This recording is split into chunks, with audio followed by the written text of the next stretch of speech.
Sabe por que muitas pessoas querem se associar à CDL Santos Praia? Plano Empresarial Unimed Santos. Assessoria jurídica gratuita. Plano odontológico. Sala para cursos, palestras, reuniões e salão para eventos. Barraca de praia ao lado do Canal 3, em frente ao Clube 15. Cartão exclusivo com desconto de 10% a 60% em cinemas, academias, lojas, escolas, faculdades e restaurantes. Associe sua empresa CDL Santos Praia, um órgão em defesa do lojista. Aqui você ganha muito mais. Fique muito bem informado. Acompanhe diariamente as notícias mais relevantes da Baixada Santista, acessando o site e redes sociais do Diário do Litoral. Diário do Litoral. Somos impresso, somos digital, somos conteúdo. Visite nosso site e siga-nos em nossas redes sociais. www.diariodolitoral.com.br.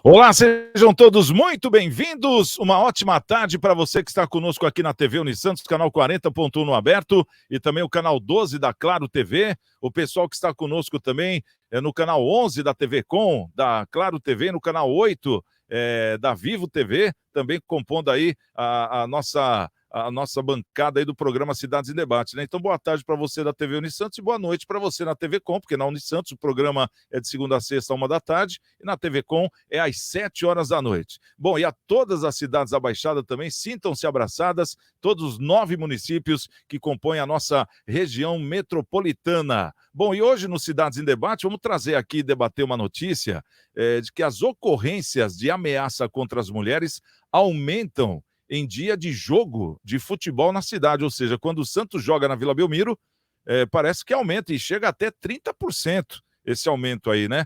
Tem uma outra notícia também, que isso é o que a gente já estava até comentando que estávamos esperando, 26 estados do Brasil, mais o Distrito Federal, vão recorrer à decisão do ministro André Mendonça, do STF, de suspender a cobrança do ICMS sobre o diesel. Bom, esses e muitos outros assuntos a partir de agora no nosso Cidades em Debate. Estamos na quinta-feira, hoje dia 19 de maio, comemora-se o Dia do Defensor Público. Bom, vamos trazer aqui a nossa mesa convidada de hoje, já dando aquele boa tarde, boa noite para o nosso querido Cido, né, o Aparecido Davi, ele que é vereador na cidade de Guarujá, um dos mais votados do Guarujá, se não o mais votado. Cido, seja bem-vindo mais uma vez, é sempre bom tê-lo por aqui, hein? Ô, Santiago Pérez, muito boa tarde, boa noite aí aos amigos da TV Com também. No programa Cidades em Debate é sempre bom estar aqui com vocês. Uma ótima quinta-feira a todos e que o nosso debate hoje aqui seja produtivo, que seja que venha ilustrar muito a necessidade das nossas cidades da Baixada Santista, né? Não só o Guarujá, mas como todas as cidades aqui da nossa região. E muito boa tarde, muito obrigado pelo convite e sempre que for convidado, faço questão de estar no programa, viu, Santiago? Ô, bacana. Esse é o nosso grande Aparecido Davi, direto da Pérola do Atlântico, a nossa querida Guarujá. Bom, conosco também o nosso querido Luiz Eduardo Colela, ele que é advogado da cidade de Santos, uma pessoa muito conhecida também e sempre conosco aqui no Cidades em Debate. É sempre bom vê-lo também, viu, Colela? Tudo bem? Tudo bem, Santiago? Boa tarde a você, nossos ouvintes, aos amigos de bancada. Tá tudo bem, estamos aqui prontos para mais nossos comentários sobre o cotidiano da região. Que é importante, né? Nossa região, o Brasil também, assuntos do Brasil que ultimamente eu vou te contar, viu? Cada um cabeludo e também do mundo, né? Que tá acontecendo a guerra, tal, enfim. A gente comenta sobre tudo aqui. Bom, o nosso querido Marcelo Rocha, CEO da Contabilidade M. Rocha, conosco também, ele que é professor universitário, contador. Marcelinho, tudo bem? Bem-vindo mais uma vez, hein? Tudo jóia, Santiago, tudo jóia. Uma boa tarde, uma boa noite para todos os ouvintes, doutor Colela, nosso vereador Davi. Estamos aqui, né? Você falou no início do programa aí uns assuntos aí polêmicos, viu? Cada coisa que a gente fica vendo é absurda, hein? Vamos comentar, estamos aqui à disposição para a gente trocar aquela ideia bem legal com os seus ouvintes e nossos amigos de bancada aqui. Tá certo. Bom, então já vamos para o primeiro assunto da pauta, né? Já vamos trazer justamente esse aqui, que é um assunto que diz respeito à violência feminina, né? E a gente, de uma maneira bem triste, informa que os boletins de ocorrência de ameaça contra mulheres aumentam 23,7% quando um dos times de futebol da cidade joga. É o que mostrou uma pesquisa, a pesquisa Violência contra Mulheres e o Futebol, idealizada pelo Instituto Avon e encomendada pelo Fórum Brasileiro de Segurança Pública. Para entender a relação entre o esporte e o enfrentamento às violências contra mulheres e meninas, o estudo analisou bases e dados de violência com informações de todos os dias de jogos do Campeonato Brasileiro da Série A entre os anos de 2015 e 2018. Em 5 capitais brasileiras, são elas Rio de Janeiro, São Paulo, Salvador, Belo Horizonte e Porto Alegre. Entre os registros de lesão corporal dolosa, o aumento em dias de jogo dos times da região observadas é de 20,8%. Já nos dias em que o clube é o mandante da partida e joga na própria cidade e estádio, o levantamento identificou um aumento que ultrapassa os 26%. O estudo Violência contra Mulheres e o Futebol também revela que, em sua maioria, os responsáveis pela violência são os companheiros e também os ex-companheiros. É duro, né, o Colela, a gente trazer uma informação dessa, né? O futebol, que é algo que é para divertir, está trazendo aí, parece que mais violência dentro das casas e o pior, atingindo as mulheres, né?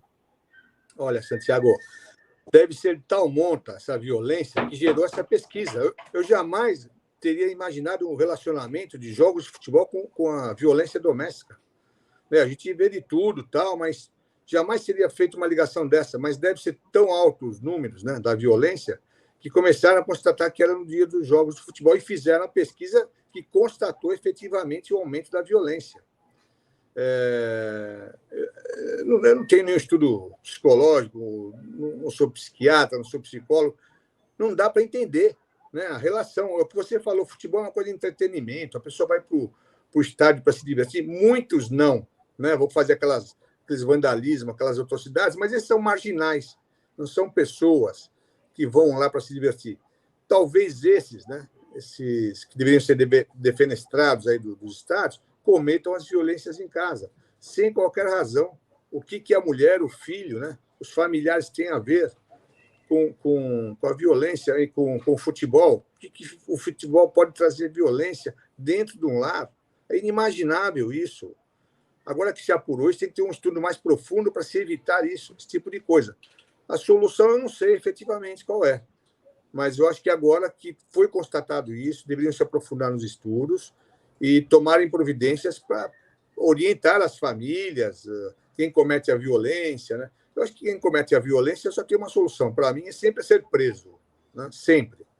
Não tem coitadinho, bebeu, o cara do time perdeu, o time ganhou, bateu. É cadeia. Quando ficar na cadeia um tempo, vai aprender que não deve bater em ninguém, ainda mais por causa do futebol. É o que eu penso. Agora, é uma pena essa triste constatação disso aí, né? É lamentável. E a gente vê que no futebol, o futebol é até usado para as campanhas contra a violência, contra racismo, né? Uma coisa que chama atenção. E agora a gente vê justamente uma ameaça contra as mulheres. E um aumento grande, né? 25%, vamos arredondar aqui, é um aumento grande. Por exemplo, o dia que o time joga na cidade, até a própria polícia aí já sabe que vai ter ocorrência nesse sentido aí de agressão física contra as mulheres. É uma coisa que não era para a gente estar falando aqui, né? Essa que é a verdade. É uma coisa que seria o normal. A pessoa chegou em casa, vai ligar a televisão, vai ver o seu time jogar, ganhar ou perder faz parte, mas a gente vê que parece que o ser humano ultimamente, né, Colela, ele fica, parece que ele não aceita mais perder, né? Eu não sei de onde vem isso, e o pior, acaba sempre descontando em algo mais frágil, que no caso é a mulher ou a filha, né? Covardia pura, né? O ser humano está se tornando irracional cada vez mais, mas isso é covardia pura, né? A pessoa violenta dentro do lar é pura covardia. Por isso que eu estou te falando, a única solução para os covardes, desse tipo que agridem alguém, é cadeia. Quando ele for para uma cadeia e aí ele for a parte fraca, da relação lá carcerária, ele vai ficar mansinho, né? Quando ele for colocado no cantinho da cela, para ser a mulherzinha da cela, aí ele fica quietinho, mas em casa ele é macho, ele é fera, né? É isso, não tem outra solução. Agora, efetivamente, com esse estudo, a polícia deve ficar mais atenta às violências e quando a família, né? Porque eu entendo que a família seja qualquer membro, as mulheres, a filha, o filho, porque o cara violento ele não mede a violência, ele vai praticando com quem estiver na frente, né? Nos dias de jogos aqui para poder dar uma satisfação rápida à pessoa que foi vítima dessa violência, né? Não esperar, ficar dando desculpa. Já está constatado que causa violência nos jogos. Então, se alguém reclamar nesse dia disso, já tem que ir lá e apartar o sujeito lá da casa e fim de papo. Cido, a gente nota, conforme o Colela mesmo está falando, mas falta uma lei mais rígida também, né? Para colocar essas pessoas em cana, que é o lugar delas. Que nem o Colela até falou, claro que de uma maneira em tom irônico, mas para virar a menininha da cela. É porque os próprios presos não aceitam esse tipo de crime, né? Essa que é a verdade, a violência contra a mulher, estupro, uma série de coisas assim. Agora, vendo por outro lado, vamos tentar ampliar um pouco esse leque aqui. É dia de jogo, a pessoa está lá preparada para ver o jogo, eu acho que também pode ser uma somatória de uma série de coisas negativas, né? A pessoa fica mais nervosa, a pessoa já consome álcool, né? Para poder ver o time jogar, e depois vem a explosão através de alguma coisa, né? Que, sei lá, a mulher fala, e aí, ganhou? E aí, perdeu de novo? Alguma coisa assim, e o cara já vai para agressão. Como é que você vê essa suposição que nós estamos falando aqui? Santiago, você falou bem, né? Quando os ânimos se exaltam, né? Você vê o índice que está falando aqui, quando jogos de futebol e nessas capitais, Rio de Janeiro, São Paulo, Salvador, Belo Horizonte e Porto Alegre. E aqui na Baixada Santista também, quando temos o Santos, quando se joga. Mas assim, Santiago, por quê?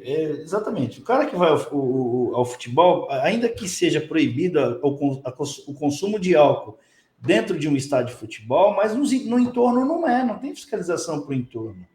Então o cara, muitas das vezes, ele sai do estádio e fica bebendo do lado de fora, ou vai comemorar, ou fica bebendo antes de começar o jogo, já entra com os níveis de álcool alterado.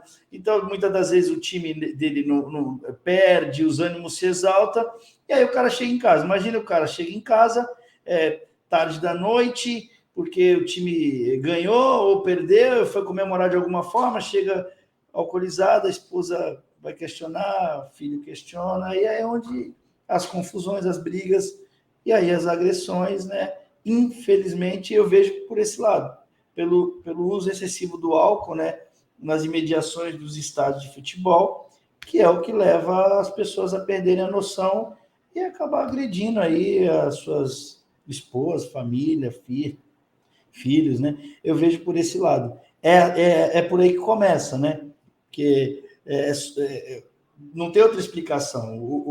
O índice aumenta quando se jogam os jogos nos seus estados, na sua região, dos respectivos mandantes de jogos. E a gente sabe que a grande maioria que vai ao estádio de futebol é homens. As mulheres são minorias no estádio de futebol ainda, infelizmente. Mas todos esses homens, eles obviamente vão voltar para suas casas.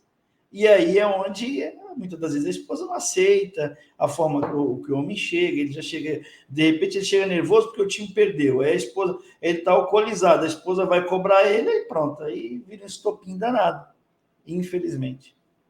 Ei, Marcelo, a gente falando, claro que tem gente que assiste o jogo em casa também, deve agredir do mesmo jeito, né?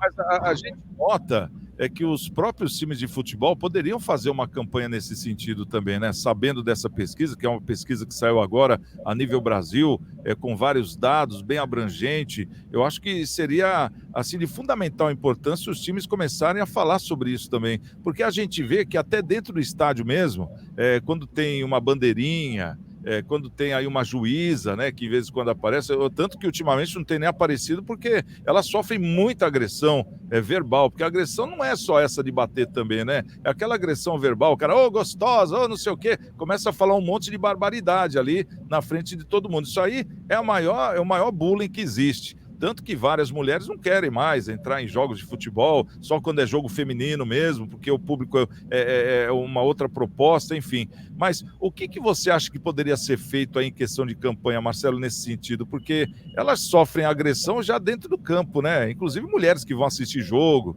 ficam ali no meio, daí o cara vira para ela, isso aqui é um mundo de homem mesmo, quer dizer, parece que não tem respeito, né? É uma coisa que ninguém respeita ninguém do outro sexo. Como é que você vê todas essas questões aí?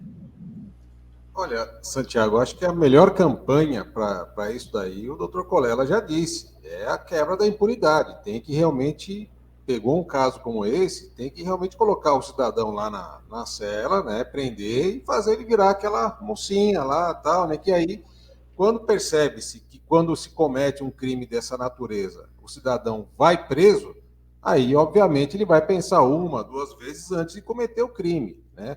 Agora, é um absurdo, né? Século XXI, né? A gente está vendo tantos casos de intolerância nos estádios, né?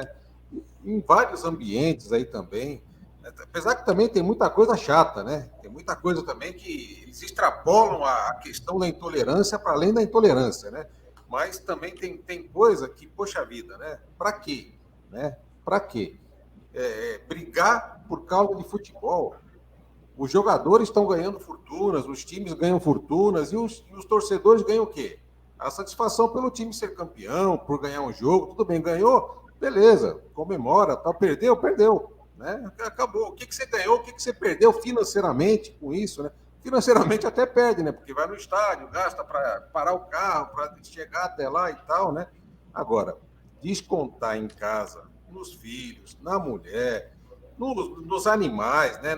Enfim, seja lá em que for, não tem cabimento, né? Século XXI, a gente está, em vez da gente evoluir, né? Evoluir em termos de ser humano, né? De cidadania, de convivência, a gente está evoluindo, parece que a gente está voltando à Idade da Pedra, né? Então, sei lá, eu acho que a gente está vivendo um momento de inversão de valores, né? De valores, de sentidos de vida. Então, a gente precisa realmente repensar muita coisa, e esse estudo traz um alerta, né? Traz um alerta. Quando você vê um estudo, obviamente, você traz uma evidência, né? E quando você tem uma evidência, como se diz até em caso de auditoria, né? Uma evidência serve para quê? Para você aprofundar um estudo, né? Se você está numa empresa, você levanta uma evidência de alguma coisa, opa, tem um cheirinho de alguma coisa errada aqui. Vamos aprofundar para ver o que pode estar acontecendo. Então, que essa evidência acusada nesse estudo seja aí um ponto de aprofundamento, né, de análises para verificar se, de repente, aí o futebol, que seria muito triste, né, está sendo aí um causador de violência doméstica. Tá certo. Bom, é o nosso programa Cidades em Debate aqui na TV Unisantos, também na TV Com, diariamente, de segunda a sexta-feira, né? Na TV Unisantos agora é de segunda a sábado, hein? Da 1 às 2 da tarde, e na TV Com de segunda a sexta, das 7 às 8 horas da noite, o nosso programa Cidades em Debate. Eu aproveito e faço aquele convite de sempre para que você faça parte das nossas redes sociais. Tem aqui o nosso WhatsApp para você entrar em contato também, é o 996031485. Estamos presentes também nas redes sociais aí no Facebook, inclusive todo dia no Facebook é adiantado logo cedo algumas informações, algumas pautas, né, do programa para que você já comece a se ambientar, e também tem lá no Instagram, programa Cidades em Debate, no YouTube, no Facebook é somente Cidades em Debate. Inclusive no YouTube fica lá nossos programas arquivados para você poder assistir, compartilhar, enfim, né? Para você assistir com mais calma também. Então, faço o convite para você ser um seguidor da nossa página e mais um dos membros da nossa página que vem crescendo. Bom, vamos trazer aqui uma nota de agradecimento. É importante, né? A gente falar e a gente te agradecer. Essa imagem que nós estamos vendo aqui, ela veio lá do nosso amigo Toninho. O Toninho é ali do Marapé, né? Do bairro do Marapé. E ele mandou para a gente aqui uma reclamação que esse bueiro já estava vazando. Isso aí que você está vendo não é água não, viu? Não é água não, isso aí é esgoto puro. Tanto que esse dia que foi tirada a foto era um dia que dava para ver a tampa. Segundo ele, dava para ver a tampa do bueiro, porque geralmente nem a tampa do bueiro estava dando para ser vista, né? Essa que é a grande verdade. De tamanho volume e o mau cheiro que ficava nesse local aqui.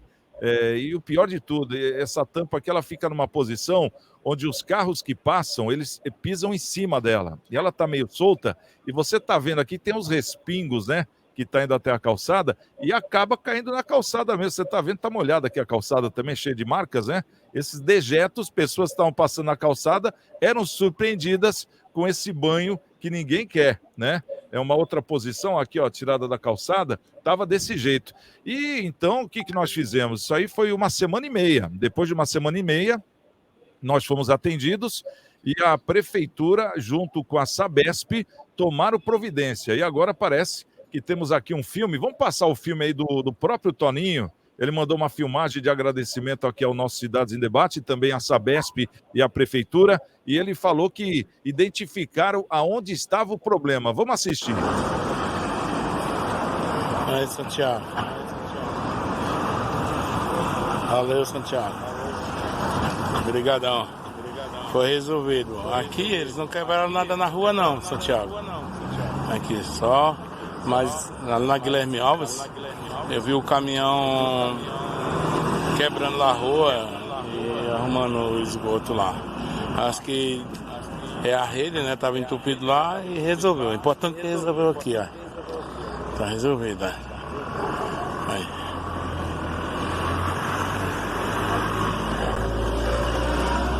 Tá bom? Valeu, tchau. Obrigado, Santiago. Inclusive, de final, nós vimos ali uma van passando, você viu que passa praticamente em cima da tampa ali, né? É uma coisa incrível. Bom, mas pelo menos resolveram, né? Então fica aqui a nossa nota de agradecimento. Ô Colela, você tá no dia que a gente resolve os problemas, hein? Você tá dando sorte aí pro negócio, hein? Porque da outra vez foi do canal, né? O do canal foi mais fácil. Foi até mais fácil, né, para fazer o pedido. O programa agora, tem uma forte audiência, né? Inclusive no setor público, e o pessoal atende. Quando o pessoal se dirige aqui e pede para você, evidentemente é coincidência. O dia que eu estou aqui, vem as respostas positivas do que é pedido. Mas é muito bom isso, demonstra a força do programa, que o poder público ouve aí a gente, né? E que o pessoal sabe que pode confiar aí que nós vamos pedir qualquer atividade que seja para o bem da população, né? Isso é ótimo, isso é ótimo. Inclusive, nesse dia aqui, o Colela, que o Toninho gravou esse agradecimento, ele falou que resolveram o problema, acho que foi no dia anterior, e que foi constatado que numa outra rua, que é na Guilherme Álvaro, que essa aí é a Godofredo Fraga, né? Que na rua Guilherme Álvaro é onde estava o verdadeiro problema, que é onde estava um bueiro entupido e ele regurgitava para o lado da outra rua, né? E aí conseguiram lá desobstruir, foi aí que descobriram que realmente estava passando por um sério problema ali e graças a Deus resolveram e agora não tem mais aquele mau cheiro e muito menos essa água que ninguém quer ver, ainda mais respingando na calçada. Meu, é uma cena impressionante. Bom, mas tá aí. Fica aqui o agradecimento então à Prefeitura, né, e também o pessoal da Sabesp que nos atenderam aí prontamente. Vamos trazer aqui uma próxima pauta? Vamos trazer essa aqui, ó. Isso aqui eu acho que já era meio que esperado, né? Essa questão dos estados, né? Dos governadores quererem de volta o seu dinheirinho, né? O seu não, que é o dinheiro do povo. Os 26 estados do Brasil, mais o Distrito Federal, vão recorrer à decisão do ministro do Supremo Tribunal Federal, do STF, o André Mendonça, de suspender a cobrança de valores diferentes do ICMS sobre o diesel. A decisão foi tomada no último sábado, em reunião do Comitê Nacional da Secretaria de Fazenda, de Finanças, né, do Distrito Federal e dos estados. E tem como estratégia defender que a legislação seja cumprida. A liminar decretada na sexta-feira dá até 5 dias para que os estados se manifestem sobre o assunto.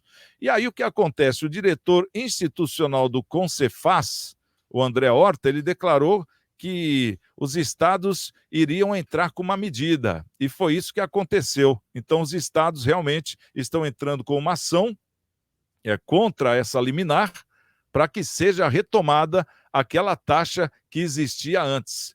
Ô Marcelo, você que é o homem das contas aqui, mas como é que é? A gente vota no peão, o peão entra para fazer um trabalho para o povo, e ele está fazendo para quem, então, se o povo não está sendo atendido? A justificativa, né, tentar segurar a renda para falar, olha, se eu não tiver renda, como é que eu vou trabalhar para o povo, né? Eu vou ter condições de fazer as obras, os serviços e manter aí a regularidade aí no serviço público, né? Mas isso aí vai ser uma briga longa, viu, Santiago e amigos? Porque, assim, né, envolve aí a lei de responsabilidade fiscal, envolve o limite de gastos, né, dos municípios, envolve aí a dívida do município, não, dos estados, né, envolve a dívida pública dos estados, né, porque os estados têm uma dívida pública altíssima também, né, não por culpa do governo federal, mas por muita incompetência na gestão de muitos estados aí, né? A gente pode ter um exemplo aí prático do Rio de Janeiro, que há um curto espaço de tempo teve até intervenção lá, né, para poder gerir e segurar um pouquinho a gestão e poder colocar nos trilhos, né, para poder voltar ali a ter o serviço público de qualidade. Agora, quando você mexe no caixa de qualquer entidade, empresa, tal, o pessoal grita, né? O pessoal vai gritar, né? O choro é livre, né? Assim dizendo, né? O choro é livre. Agora é importante eles analisarem a questão aí da população, né? Da população. Mas eu entendo também que deve ter aí uma parte aí que a própria Petrobras tem que entrar nesse contexto, né, Santiago e amigos? Ela também deve fazer a parte dela nessa questão aí de diminuição de preços, né? Então, ou devolvendo parte do lucro no que tange aí a participação do governo brasileiro, ou diminuir a rentabilidade, enfim, de alguma forma todos os entes envolvidos na operação devem ceder um pouco pelo bem do povo, né? Pelo bem do povo. E também não esquecer que tem que fazer investimento em infraestrutura, né?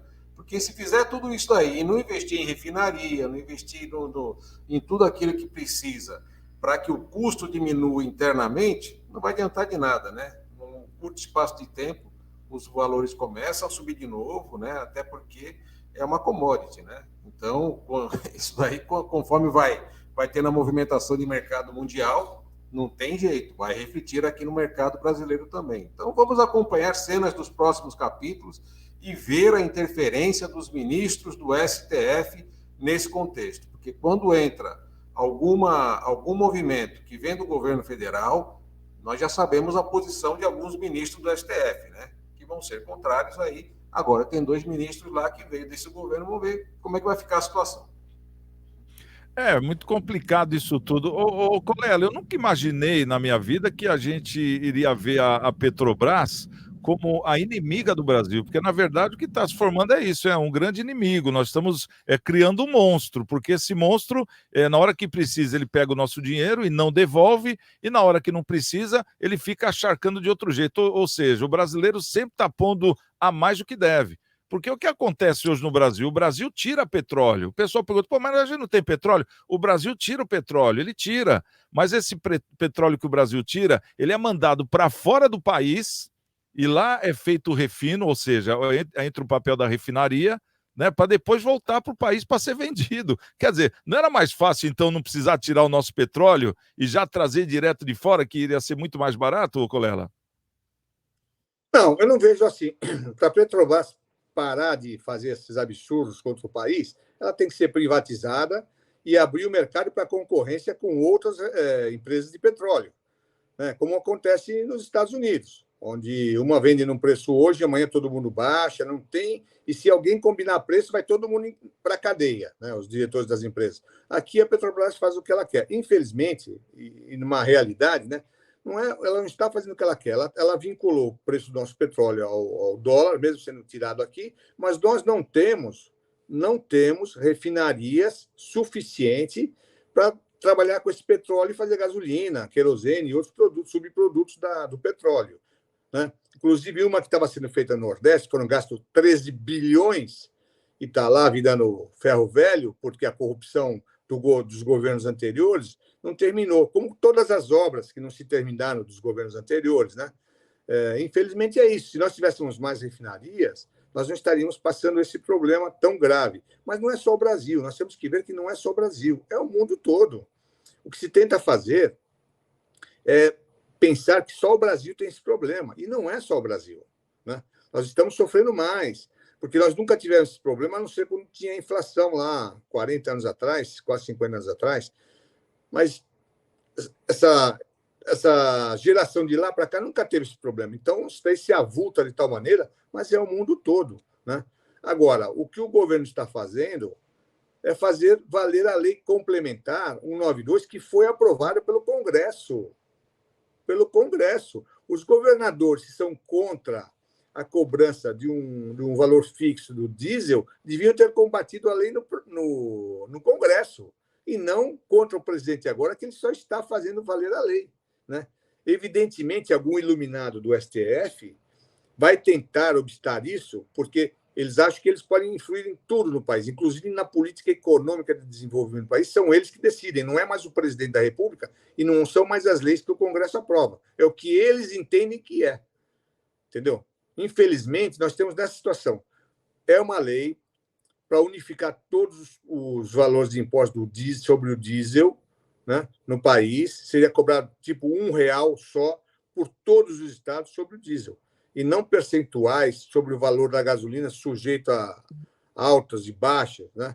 E outra coisa, os estados receberam tanto dinheiro, mas tanto dinheiro pelo ICMS nessa fase de aumento que está tendo, essa estabilidade no petróleo, porque eles cobravam percentual, cada estado cobrava o percentual que queria, né, sobre isso. Eles encheram as burras de dinheiro que não está se convertendo em benefício da população também. Eles estão usando para outras coisas que não é em benefício da população. Então, eles não querem que essa torneira seque, mas tem que secar. É uma lei aprovada pelo Congresso Nacional e tem que ser cumprida. O presidente está certo em propor isso, a liminar foi bem dada. Agora, é o que eu falei, tem mais 10 iluminados lá, ou pelo menos mais 9, né, porque que não são do pensamento, que podem se juntar para dizer que também a lei não é válida, que a lei é inconstitucional, tá? Mas o ato do presidente, não. Esse daí é constitucional porque está fundado na lei. E é uma lei complementar que precisou a maioria de cada casa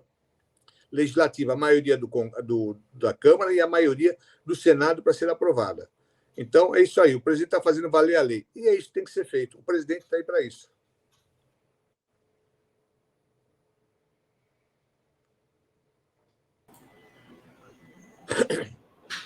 Está sem microfone, Santiago. Desculpa. Agora a falha foi minha, hein? Desculpe nossa falha. Hein, Cido? A gente nota que o presidente, ele baixou esse decreto, aí ele foi atrás dessa liminar, deu sorte de cair na mão do André Mendonça, que foi um dos ministros que ele indicou, né? Um dos dois. Mas mesmo assim, se vem de uma outra forma, por uma outra pessoa, essa lei é cumprida. Agora, o próprio STF vai querer derrubar a liminar do ministro que julgou. E, em outros casos, os outros não podem, né, fazer isso, né, segundo dizem. Agora, a impressão que dá é que os governadores se uniram para ir contra o Brasil, então, porque se não quer que baixe o preço do combustível, virou uma briga política que eu até repito mais uma vez aqui no programa, que a moeda de troca é o brasileiro. Porque a gente é que está bancando essa palhaçada toda. Os caras estão brigando nesse cabo de guerra deles e a gente é que está pagando. A corda aí do cabo de guerra é a nossa.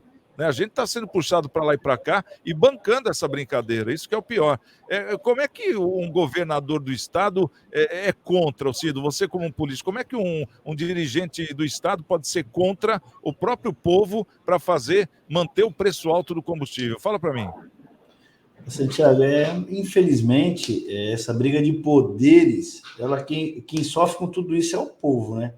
Não tem outra forma de enxergar isso aí. Você vê, todos sabem que os impostos da gasolina, elas são corrigidos pelo dólar. Esse decreto do presidente Bolsonaro, essa lei que foi aprovada, ela vem para igualar a coisa em todos os estados. E aí, quando os seus governadores eles querem trazer isso para os seus estados, porque eles querem mais arrecadação para si. E aí, mas eles não. É óbvio que com um imposto único para todos os estados, vai haver uma redução no custo do diesel, obviamente da gasolina e os demais derivados do petróleo. Quando você traz para o teu estado isso, aí eles regulam da forma deles, cada governador. Então, ele não está preocupado com a situação do seu estado. Muito pelo contrário, da sua população. Ele está preocupado com a riqueza do seu estado. Você vê, vou te dar um exemplo do estado de São Paulo. Agora, na pandemia, o estado de São Paulo é um dos estados que mais arrecadou, é que mais tem dinheiro em cofre. E os índices de favela no estado de São Paulo são enormes. E o índice de vulnerabilidade no estado de São Paulo é enorme. Então, o que adianta o estado ser rico e o nosso povo sofrendo? É isso que eles estão querendo. Eles querem que o estado seja rico.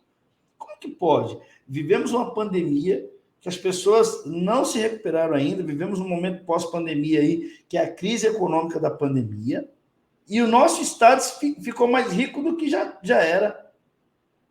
E a política pública do estado não volta para o povo. E o benefício do estado não volta para o povo com forma de melhorias, entende? Então, o sistema SUS de saúde é arcaico, as escolas estaduais, se você for em todas as escolas estaduais, onde tiver elas, na Baixada Santista, elas são sucateadas, são prédios antigos, o Estado não constrói escola técnica. E aí? E para que o Estado rico? Para que serve o Estado rico? Se o povo sofre, se não há desenvolvimento para o povo. Infelizmente. Então, eu sou de acordo com essa lei do presidente, para que regulamente o valor único de imposto para o diesel, e tem que se manter. Agora, o problema é o STF, né, Santiago? Aí a gente não consegue entender o STF. Hoje, como o colega bem disse, o STF ele acha que manda na economia até do país, né? Eles são economistas agora também, eles estudaram não só o direito, mas agora são economistas também. Porque no caso, né, Colela, não é que vai zerar, né? Porque o governo federal zerou os impostos, né? O governo federal dos combustíveis, justamente para que se tenha uma queda no preço. E quer dizer, é uma maneira rápida, né, de poder fazer as coisas. Vou zerar. Então, num decreto, o cara já zera. E é o que acontece nos governos estaduais. Aí, na hora de falar para os caras baixar o preço, os caras vão entrar com uma ação para derrubar uma liminar. Quer dizer, já está errado de ter que ter entrado com uma liminar para pedir baixar o preço, né? E agora eles vão tentar derrubar a liminar para quê? Para que suba o preço de novo. Quer dizer, como é que fica nessa conta, né? É o que o Cido está falando, né, Colela? E nada vem em troca, o povo não sente nada em troca.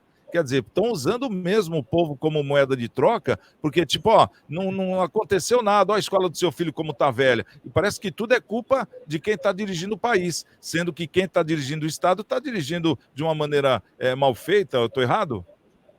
Não, está correto, está correto. Tanto que o Estado de São Paulo está hiper bem de caixa, fez algumas coisas, podia ter feito muito mais. O presidente fez o que lhe cabia, zerando os impostos federais. Sobre o ICMS, ele não tem como atuar. Tem como atuar nesse caso da lei. É uma lei federal que foi aprovada, dizendo que todos os estados irão cobrar um valor fixo sobre o diesel, a partir de julho, não me recordo agora, ou junho. E aí, o que os estados fizeram? É julho. Um acordo, um convênio para cobrar, né, valores diferentes, manter a cobrança de valor sobre o diesel, quer dizer, contrariando a lei. A lei está dizendo que não pode, que é um valor fixo. E fim de papo. Isso é Brasil, é lei federal. Entendeu? O que eles querem individualmente, cada um para o seu estado, problema deles. Eles que batalharam, eles não falam, você quer reclamar? Quer mudar as coisas? Vá para o Congresso. Isso foi o que foi feito. E agora eles não querem ir lá batalhar no Congresso, a lei já foi aprovada, sancionada. Entendeu? Está em vigência, porque ela começou a viger logo em março. Fim de papo. Eles que vão... O choro é livre. Eles vão chorar em outras freguesias. Agora, é o que eu te falei. Com a instabilidade jurídica que o STF causa ao país, traz ao país a todo momento, com decisões intempestivas, inconstitucionais, irregulares, decisões figadais, né? Contraditórias até, né? Não jurídicas, né? Não jurídicas, nós não sabemos o que vai acontecer. A lei existe, tem que seguir a lei. Vamos ver o que o STF vai decidir. E a gente já está parece que até sabendo o que vai acontecer antes, né, Marcelinho? Pois é, e os secretários de Estado, eles colocam os cidadãos num linear de ser humanos burros, né? Que não conhecem nada. Porque eles falaram lá atrás, né? Eles falaram, nós vamos estabelecer um teto para o ICMS. Beleza, um teto para o ICMS. Qual é o teto? Pega o estado que cobra mais caro, esse é o teto. Então, legal, né? Do teto, quem quiser cobrar menos, pode cobrar. Aí fica fácil, né, Colela? Aí é tranquilo, né? Aí fica bom, né? Fala, nós estamos no teto, nós colocamos ali um teto para ficar linear no Brasil e tudo bem e tal. Poxa vida, né? Isso não é jeito de tratar aí nós aqui como cidadãos, né? Num momento de tanta dificuldade que nós estamos passando, né? Então, eu acho que está na hora realmente de ter aí uma doutrina bem aprimorada, bem elaborada, para que as coisas comecem a andar do jeito que tem que andar. É que o nosso Código Tributário é uma coxa de retalhos enorme, né? Então, olha, sempre tem uma brechinha. Ô, Marcelo, você me permite, você é a favor da reforma tributária? Totalmente, né? Totalmente. Na verdade, assim, eu seria até um pouquinho mais radical, viu? Eu acho que se nós cobrássemos os tributos, né? Todos os tributos da cadeia, de toda a cadeia de venda, de revenda, do atacado, né? Da indústria até chegar na gôndola, diretamente na indústria, nós teríamos aí uma grande arrecadação de impostos, zeraríamos praticamente a sonegação, não teríamos que ter tantas fiscalizações, né? Estados, municípios, que você concentraria a fiscalização aonde? Nas indústrias e nos importadores, nos grandes atacados, tá? É ali, porque ali eles já tributam a cadeia toda do procedimento dos produtos, né? Então já sai dali tributado até o final, né? Então dali para frente é só lucro sobre lucro. Vendeu, portanto, coloca o meu lucro, vendo para o outro. Coloca o meu lucro, vendo para o outro, porque já foi tributado tudo. Então você facilitaria. E se quiser muito lucro, não vende. Oi? Não entendi, colega. E se quiser muito lucro, não vende, porque o consumidor ainda vai comprar vendo que o comerciante está abusando. Exatamente. Você cria aquela concorrência, né? Não tem um Estado que vai puxar para um lado nem para o outro, tal, e você começa a ter até aquilo que nós precisamos, que é um preço baixo, socialmente correto e, obviamente, que vai dar acesso para todo mundo. Mas o ruim é isso, né? Que os governadores não veem dessa forma, porque eles querem seus estados ricos, né? Para que eles possam usufruir dos seus estados ricos, né? E, infelizmente, o povo que sofre com tudo isso. Para fazer o que aconteceu no estado de São Paulo. Chega aos 45 do segundo tempo, o que assumiu o lugar do Dória agora está soltando dinheiro a rodo. Por que já não veio soltando antes? Né? Quer dizer, um ano político. Então o Brasil já está virando uma fábrica política, ninguém quer largar essa tetinha, isso que é a verdade, né? Já há muito tempo, essa vaca leiteira ali, todo mundo quer aquela tetinha nela, e ao mesmo tempo, quer dizer, não quer ter trabalho, né, cara? Eu já estou com um monte de dinheiro aqui que eu juntei, vou soltar dinheiro, todo mundo vai votar em mim. É assim que pensa o político, né? E hoje o povo está acordando, por isso que está tendo essa discordância, e creio que até essa polarização é porque o povo está acordando e está querendo escolher um lado.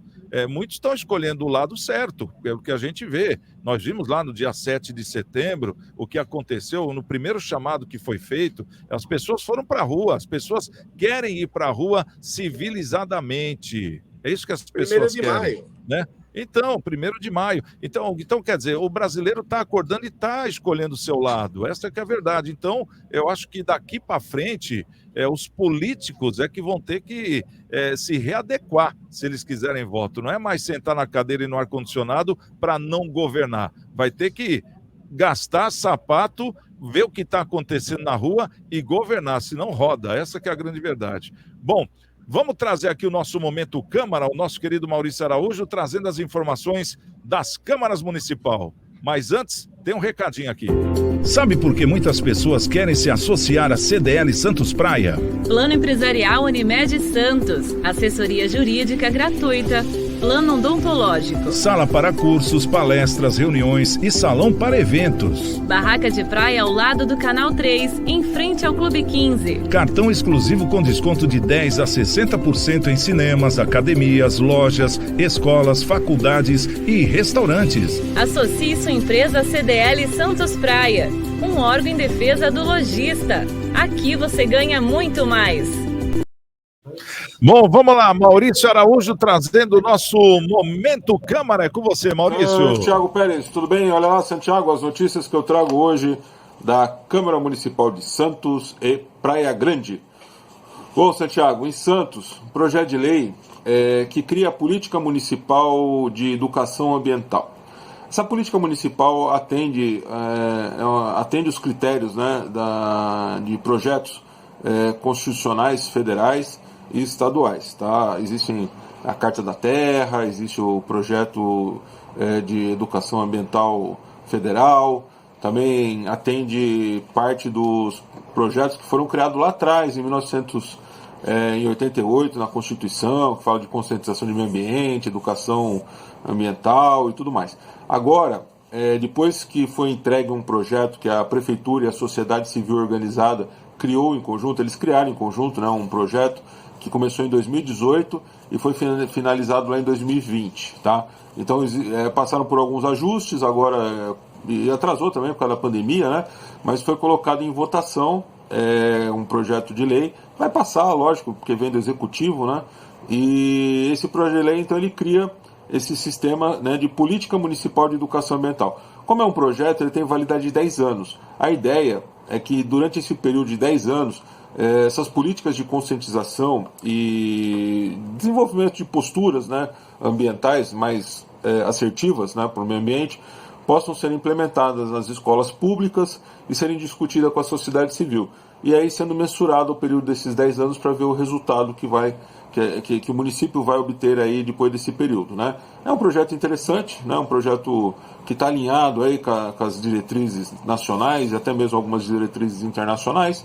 Então vamos esperar que esse projeto tenha sucesso e que realmente dê o resultado esperado ao longo desses 10 anos, tá bom? Bom, aqui em Santos também, no dia 25/5 agora, às 15 horas, vai ter um projeto de lei, uma audiência pública que fala sobre a automutilação de crianças e adolescentes. É um tema bem polêmico, é um tema difícil, né, de ser tratado, mas estão tendo muitos casos de automutilação de crianças e adolescentes. Então aí o pessoal que trabalha na educação, que atende esse tipo de situação, seria importante estar participando dessa audiência pública. Lá em Praia Grande, só lembrando, um projeto de lei encaminhado pelo Executivo está prorrogando o prazo de renovação de licença para feirantes e proprietários de banca de jornal até o dia 31/5. É isso aí, Santiago! Tá aí o nosso Momento Câmara. Vamos saber aqui dos nossos convidados aqui para a gente poder comentar sobre esses projetos de leis, né? Antes, vamos falar aqui em Santos, dia 25, então, às 3 horas da tarde, vai ter essa palestra sobre automutilação de crianças e adolescentes. Olha, isso aí é muito sério, né? E é bom mesmo que a Câmara realize aí essa palestra, que traga aí pessoas que são renomadas, né, nessa área, para que tirem dúvidas aí do público presente. Creio que seja o público aí, a própria população, vai ser na Câmara Municipal de Santos, dia 25, às 3 horas da tarde. Mas Santos cria um projeto de lei, Política Municipal de Educação Ambiental é o nome do projeto, criado em conjunto com a Prefeitura e a sociedade organizada. A ideia é que a política, né, no caso ambiental, ela entre no contexto, seja inserida na educação do município por pelo menos 10 anos, a princípio. Como é que você vê, Cido? Boa essa PL ou não? Thiago, é boa, mas tem que estudar o projeto a fundo, né, Santiago? Porque quando a gente vê um projeto assim, só com um cabeçalho só, você não vê os artigos que está inserido ali nele, fica difícil você opinar a esse respeito, né? É interessante, é uma ótima PL, é um excelente projeto de lei, mas tem que ver alguns detalhes, porque pode ter pegadinha no meio aí, viu, Santiago? Mas eu acho que não deve ter, né? Eu sei que o Cido, como vereador, já deve ter visto muita coisa que a gente não vê, né, Colela? Mas pelo contexto que está aqui, e até o próprio Maurício, como ele estuda, né, cada PL que é redigida lá, ele não falou nada, então deve ser nesse contexto mesmo, de deixar as crianças aí, no caso, os alunos, né, mais antenados com as questões ambientais. Se for isso, tá perfeito, né, Colela? Tá perfeito. E sendo ambiental, está um pouco tardio, né? Já deveria ter sido proposto um pouquinho lá atrás, mas antes tarde do que nunca, né? É uma ótima oportunidade para realmente desenvolver essa mentalidade na juventude, nos jovens, né? De proteção ao meio ambiente, do bom uso, né, das coisas para não poluir o meio ambiente. Excelente. E o outro tema, em relação aos jovens que se mutilam, preocupante, assunto seríssimo, efetivamente, assim a Câmara está trabalhando em prol da comunidade. Com esses dois, o projeto de lei, com essa audiência, felizmente, começaram a trabalhar com coisas sérias, né? Em vez de se preocupar com outras coisas que não têm nada a ver com a cidade.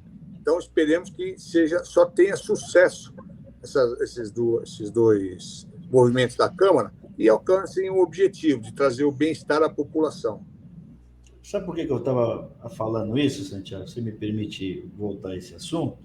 Porque, às vezes, você coloca um projeto, vai ter palestras ambientais, vai ter recolha seletiva, vai ter algumas coisas assim, e aí tem alguma empresa por trás disso que a pessoa já quer, entende? Essas coisas que eu falo, entende? Para a gente ter esses cuidados, porque assim, é linda, às vezes a coisa é linda. Uma campanha pronta já, né, por trás, já, para inserir alguém que só faz isso. É por isso. Entendi. Exatamente, é por essas coisas, entendeu? Então tem que estudar bem para ver se não tem alguma coisa direcionada. Algum enquadramento para alguém já, né? Mas eu acho que... a causa é importante, é maravilhosa, mas de repente já tem alguém para você fazer. Inserir no meio. Mas aqui pelo contexto, né, Cido, creio eu que não. Vou até pedir para o Maurício dar o Maurício deve estar assistindo, ele deve estar até estudando já, porque como a gente vê que é uma iniciativa, né, da prefeitura junto com a sociedade organizada, então a gente está falando aí de um Lions Club, de um Rotary, de lojas maçônicas, então creio que isso aí deva ter sido bem estudado mesmo, né? Porque no caso, foi anteontem, dia 17, tivemos o Dia Mundial da Reciclagem, né? E lá no outro programa que a gente faz lá, o Colela, o Cido já participou, o Marcelinho também, lá no CDL no ar, na Rádio Santa Cecília, às 6 horas da tarde, aproveitar e fazer a propaganda, né?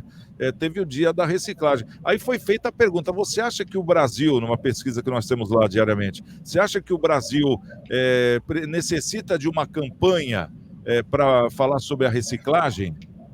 Apareceu um ouvinte lá, primeira coisa que o ouvinte falou, Santiago, primeiro precisa ter caminhão certo para reciclagem, porque os caminhões que nós temos não são os ideais. São caminhões como o de lixo, que tem que ser diferente. E ali, quando o caminhão começa a esmagar, porque é aquela compactadora, né? Quando começa a compactar aquele lixo, você escuta as garrafas de vidro quebrando. Então, quer dizer, não pode ser dentro do caminhão a quebra da garrafa de vidro. Não poderia. Como é que vai separar esse material depois? Então, quer dizer, é um puxão de orelha aqui na Terracom, né, que não está utilizando o caminhão ideal para coleta de lixo limpo. E o pessoal põe lá o lixo na rua, o pessoal quer saber qual lixo que é reciclável, qual que não é, que nem eu demos até um exemplo, a pizza, né, aquela parte da pizza onde vem a pizza que fica aquele melado da pizza, aquela gordura, aquela parte não é reciclável. Agora a tampa, se tiver em bom estado lá, ela é reciclável. Quer dizer, então é essa diferenciação. Então eu imagino que essa campanha seja nesse contexto. Hein, Marcelinho, é boa, né? Ou não? Boa. E os nossos amigos aqui de bancada já deram as letras, né? O Cido já falou, tem que ficar esperto para ver se o projeto não tem alguma ligação e tal. O doutor Colela também falou, poxa, mas só agora, né? Porque é estranho, né? Um projeto de questões ambientais no século XXI ser lançado agora. Uma coisa que já deve estar entranhada ali nos meandros da educação, né? Uma coisa que já deve fazer parte do contexto, né? E aí, de repente, surge do nada algo inovador, né? Assim, então, é algo que tem que ser levantado, analisado, verificado e ver se não tem algum interesse escuso por trás. Não tendo, sendo algo lícito e que ainda vai trazer um bom benefício para a sociedade, nota 10.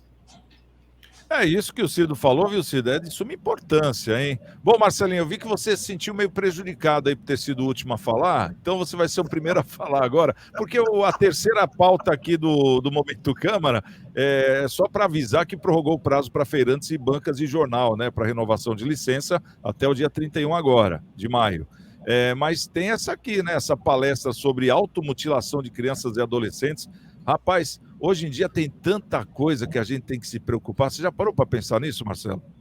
Pois é, rapaz, a internet, né? A internet, ela é violenta, né? Ela é muito boa, mas também pode trazer efeitos aí que são devastadores, né? Para a família, para a criança, né? Se não tiver um bom controle ali, né? E realmente você, assim, né? Tem pessoas que fazem a automutilação no corpo já assistida, tal, né? São os tatuadores, o pessoal que tem um acompanhamento, são profissionais, né? E tem ali, sabem o que estão fazendo, né? Só que as crianças, às vezes, vêm e não sabem o que pode acontecer, né? E tem também os jogos, né? Os jogos lá, que é aquele jogo da baleia, jogo não sei o quê, que às vezes a criança quer se mostrar ou entra no jogo do nada, né? E para não ficar mal na fita, né? Com os coleguinhas, aí acaba fazendo um ato que pode levá-la à morte, né? Então, é muito importante essa conscientização, tanto dos pais quanto das crianças aí. Colela, eu fico pensando aqui, porque o Marcelinho tocou num assunto importante, que é a internet, né? Porque antes a gente não tinha essas situações, né? No nosso tempo, automutilação é quando a gente ia chutar a bola, chutava o chão e saía o tampão do dedão só, né? Essa era a automutilação que tinha na nossa época. Agora não, agora os negócios sérios. Você acredita que exista tipo uma hipnose na internet? Porque o Marcelo falou do Baleia Azul. Baleia Azul hipnotizou um monte de gente. Jovens que se suicidavam, né? Uma coisa... Tem que trazer isso à tona mesmo, né, Colela? Tem que trazer, orientar os pais, não é só os jovens, os pais, né, os familiares e os jovens. O que eu acho estranho, Santiago, é que as mídias, né, esses programas aí, TikTok, não sei mais o quê, quando eles querem, por exemplo, Facebook, essas coisas, quando eles querem proibir alguma coisa, voltando ao tempo do presidente ou de algum apoiador que fala, eles censuram, colocam tarjas, não sei o quê. E aí vai uma criança, faz um videozinho no TikTok, por exemplo, né? Se asfixiando para ver se consegue suportar lá 1 minuto, depois acaba falecendo, e eles não interrompem esses vídeos, deixam esses vídeos serem divulgados para o mundo inteiro. Esses desafios, quem tem que proibir isso, né? As empresas têm que ser pesadamente multadas e fechadas se não proibissem a divulgação. Eles têm como fazer isso, né? Quando você fala alguma besteira, eles sabem que você falou, eles cortam, eles censuram. E quando é para fazer uma censura em relação a uma criança se mutilando ou fazendo uma tentativa de suicídio, eles deixam um negócio correr o mundo todo, né? Então, os governos também têm que prestar atenção nisso e coibir essa prática por essas empresas. Agora, a âmbito mundial, nós estamos aqui no município tomando umas providências mais próximas, mais urgentes, conscientização, aí não são esses programinhas aí que vão fazer a cabeça de ninguém, né? Mas isso tem que ter um amparo familiar, a família tem que ser estruturada, né? Porque a maior parte, infelizmente, desses casos, penso eu, né? Vou falar pelo que eu vi, não pelo conhecimento técnico. As famílias têm um pouco de... não são totalmente estruturadas, né? Famílias separadas, briga de pais, o menor um pouco abandonado, deixado de lado, né? Violência na família, entendeu? Então, vai por aí. Agora, tem que ser feita uma campanha, tem que levar isso daí para os pais, através de escolas, de associações, e para os meninos, sem dúvida alguma. Só tem coisas a serem homenageadas nessa atitude aí dos vereadores. Por isso que eu acho que realmente é válido e tem que ser feito isso. Tá certo. Bom, vamos agradecer aqui. Acabou o nosso tempo, Sidão. Não vai dar tempo de você falar, mas vamos agradecer aqui o nosso querido Eduardo Colela, advogado, o Marcelo Rocha, CEO da Contabilidade M. Rocha, o nosso querido Aparecido Davi, o Cido, vereador, e também, principalmente, a você que nos assiste. Obrigado pelo carinho. E amanhã a gente está de volta com mais um Cidades em Debate. Um grande abraço, estamos com Deus. E amanhã, quem chegar primeiro, espera o outro. Até lá. We'll be right back.